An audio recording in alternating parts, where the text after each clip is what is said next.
Actually, I also found it in Director Yang Jie's presentation in the VCT a few days back.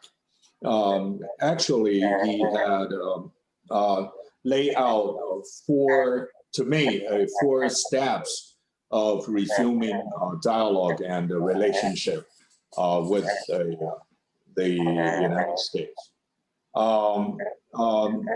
It is somewhat conditional, as I observe.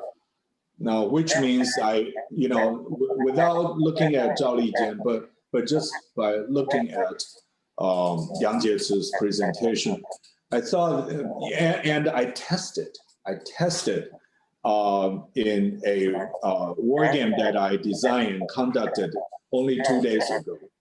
I had a team play Beijing, another team play Washington. The Beijing team players did exactly what Doug had predicted or observed. They started by, the Beijing team in my game refused to engage in any dialogue on climate change or pandemic control. They wanted Washington to restore or change some of the policies that Trump administration had imposed on this bilateral relationship.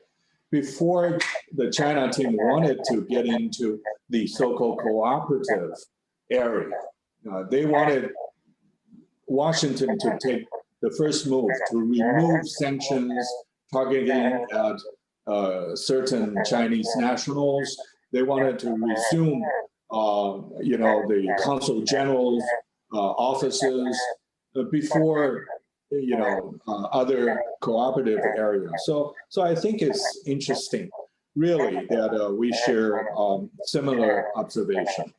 I said this is a year of dialogue because 2021 is the year, at least for Taiwan, there is no election in 2021. And as we are thinking and talking about the initial period of the Biden administration, we also understand that by November next year, there will be a midterm election in the United States. And by the fall of next year, there will be a 20th party Congress in Beijing. And in December, there will be a local election in Taiwan. So maybe next year, 2022, would have another picture, by the end of 2022. But at least in this year, in the beginning of this year, I think we have a good opportunity. And I wanted to see that. Maybe I'm too optimistic, but I wanted to see that this year as a year of dialogue.